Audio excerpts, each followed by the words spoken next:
Hapa tunaenda kutazama profile ya mchezaji mkubwa kabisa ambaye anahusishwa na klabu kubwa hapa nchini, klabu ya Yanga. Huyu ni mchezaji ambaye Yanga wanahusishwa naye kutokana pia na kocha wao mpya waliyemtangaza Mang'oba Mwiti, ambaye pia imeonekana ni mojawapo ya pendekezo. Kama tunavyotazama ni kwamba huyu ni mchezaji mkubwa kabisa Justice John Paul. Ni mchezaji ambaye kwa asilimia kubwa ni raia wa Eswatini, lakini pia ni mchezaji ambaye amezaliwa Julai 1998, lakini pia nafasi ambayo anacheza ni mshambuliaji. Ukitazama kwa hapa na pale, washambuliaji wengi sana huwa wanaangalia ni namna gani ambavyo anakuwa na ujuzi wa kufunga, lakini pia wanatazama kwamba mshambuliaji lazima awe mrefu. Ukitazama kwa mshambuliaji huyu yuko na futi 5. Kwa mshambuliaji ni futi nyingi sana, futi 5 kwa mshambuliaji zinamtosha. Lakini pia mojawapo ya timu ambazo amepita hapa karibuni ni TS Galaxy ya pale South Africa, lakini timu yake ya mara mwisho ni Richards Bay FC ya hapo hapo South Africa. Watu wengi wamekuwa wakijiuliza takwimu zake ambazo zimeonekana sio nzuri kwenye klabu yake ambayo ametoka kucheza, magoli 2, assist 1.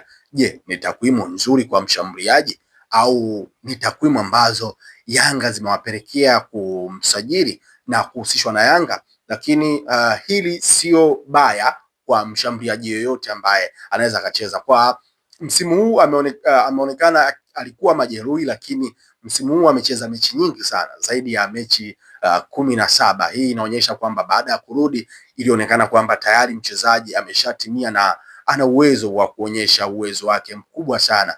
Watu walikuwa wanajiuliza Prince Dube wa klabu ya Yanga, je, huyu ndiye mchezaji ambaye ana uwezo wa kwenda kuziba ule aina fulani ya uchezaji wa Prince Dube? Basi naweza nikakwambia tu huyu ni mchezaji ambaye ana staili nzuri ya kucheza kama Prince Dube. Ikimaanisha nini? Ana uwezo wa kucheza kama namba 9, ana uwezo wa kucheza kama winga, inamaanisha pembeni, winga kushoto ama kulia, lakini pia unaweza ukamchezesha kama namba 9 kivuli, inamaanisha akacheza nyuma ya mshambuliaji, ukachezesha double striker, washambuliaji wawili, lakini yeye bado akaonekana kwamba anakupa faida nyakati nyingi sana.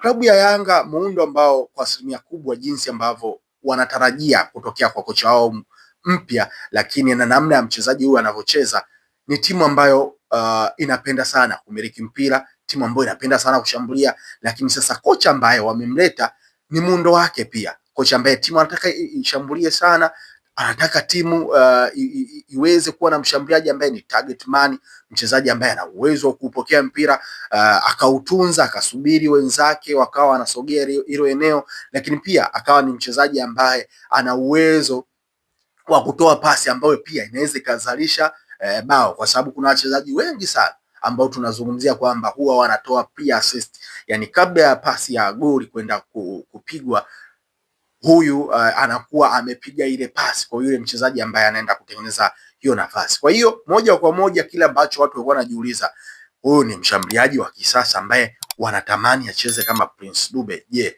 huyu ni mchezaji ambaye ana uwezo wa kucheza hivyo? Basi naweza nikasema Justice John Paul ana uwezo wa kucheza huo mtindo vizuri kabisa. Sasa kutokana na takwimu ambazo zipo, ni maswali makubwa kwa kila mtu.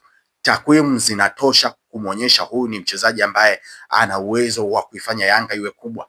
Kila kitu tunachokizungumza kinatokana na aina ya kocha, yaani kocha ndiye ambaye anasababisha ubora wa mchezaji, namna mchezaji ambavyo anaweza kacheza ama kudeliver kile mchezaji alichonacho, basi inatokana na aina ya mfumo ambao kocha atahitaji, kwa sababu kuna mshambuliaji inawezekana ni mzuri sana, lakini kwenye mfumo wa kocha asicheze vizuri na asionyeshe uwezo. Lakini kwa Justice, kwa mfumo ambao Yanga wanapendelea kucheza, basi naweza nikakutoa hofu kabisa kwamba huyu ni mojawapo ya chaguo ambalo ni zuri. Mojawapo ya chaguo zuri ni kwamba urefu wake, ana uwezo wa kufunga magoli ya vichwa. Inamaanisha kwamba Yanga kuna nyakati imekuwa sana ikipiga cross Sasa kama unapiga cross, nani mchezaji ambaye ana uwezo wa kufunga hayo magoli? Basi Justice anaweza akakupa huo uwezo, lakini ukiondoa hicho, ni kati ya mshambuliaji ambaye amekuwa akibadilika.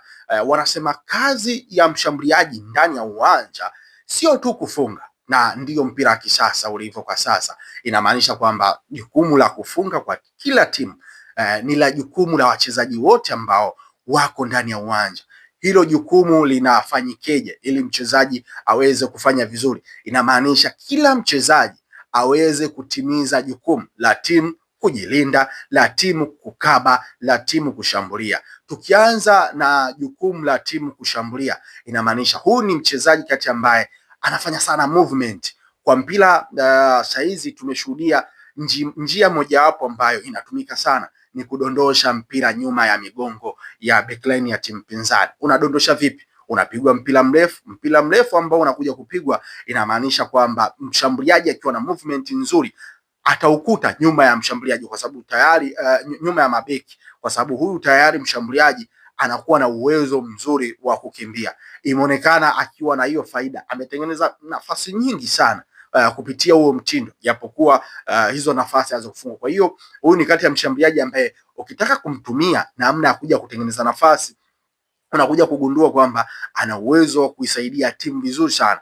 Amekuwa ni mjanja sana wa kufanya movement nyuma ya migongo ya backline. Lakini kingine, je, huyu ni mshambuliaji ambaye ana uwezo wa kuifanya timu itengeneze nafasi? Sio yeye tu kupasiwa mpira, ni yeye kuifanya timu itengeneze nafasi.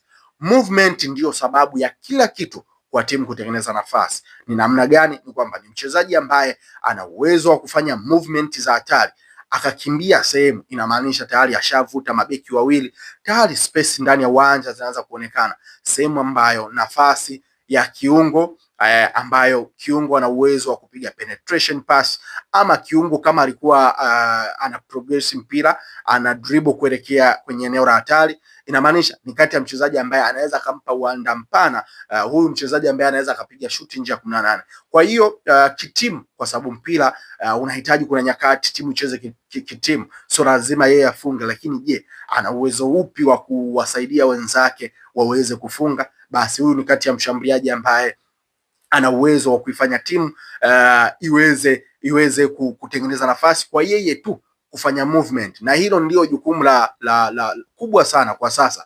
Ifanye timu itengeneza nafasi, inamaanisha ukikabwa wewe, wenzako waweze kufunga. Kwa hiyo inaonyesha ni mshambuliaji mzuri. Lakini kitu kingine ambacho kimekuwa kizuri sana kwake ni kati ya mshambuliaji ambaye anakuwa anaisaidia timu kurudi kukaba ndani ya boksi, anacheza mipira lakini ameonekana ni mshambuliaji ambaye ana uwezo mzuri wa kuweka pressure kwenye mpira wa hivi. Kuna nyakati lazima umwekee shinikizo mpinzani, mlazimisha akosee kupitia eneo la juu ama pale ambapo anakuwa na kushambulia.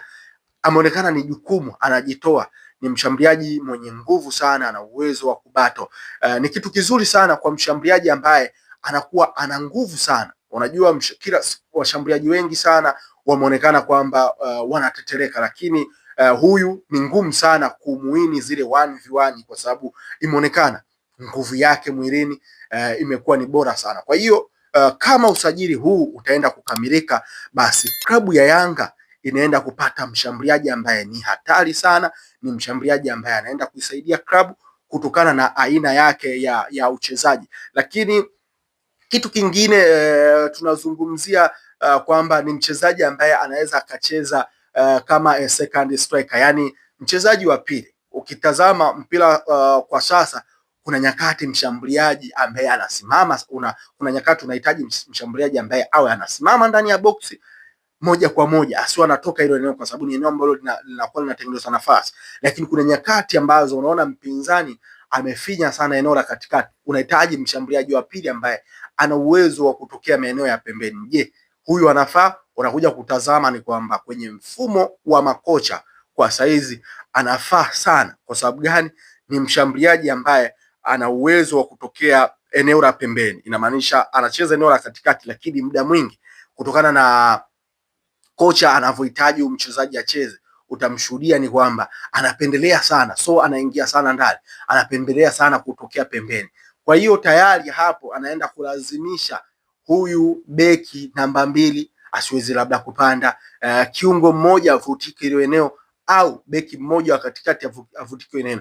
Kwa hiyo inaenda kurahisisha matengenezo ya nafasi kwa striker mwingine ambaye yuko ndani ya box. Kwa hiyo ukitazama ni mchezaji ambaye kwa mbinu unaona kabisa kwamba ana uwezo wa kuisaidia timu kutengeneza nafasi, kuisaidia timu kushambulia, kuisaidia timu kukaba.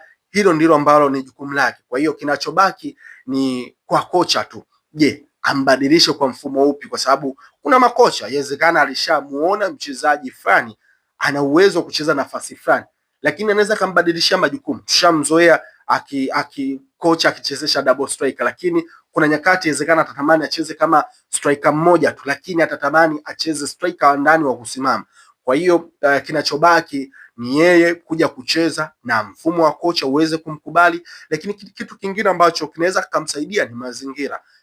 Kitu muhimu kwenye maisha ya mchezaji, kwa sababu wachezaji wengi sana wamekuwa wakihama kutokea sehemu moja kuelekea sehemu nyingine, lakini ubora wao umeonekana hauonekani kutokana ni kwamba mazingira yamekuwa yakiwafinya sana. Mazingira yamekuwa yakiwafanya wachezaji wasiperform kwenye kile kiwango ambacho kinahitajika. Kwa hiyo kwa huyu mchezaji, kwa jinsi anavyocheza, ukiondoa takwimu kwenye mpira wa miguu, sio takwimu tu ambazo zinahitajika ili mchezaji awe bora. Kuna nyakati, je, anajumuika vipi na wenzake ili kufanya vizuri ndani ya uwanja, ndicho ambacho kinahitajika. Kwa profile ya kwake na namna ambavyo mchezaji jinsi anavyofanya, unakuja kugundua ni bonge moja la mchezaji ambaye atakuja kuisaidia klabu ya Yanga.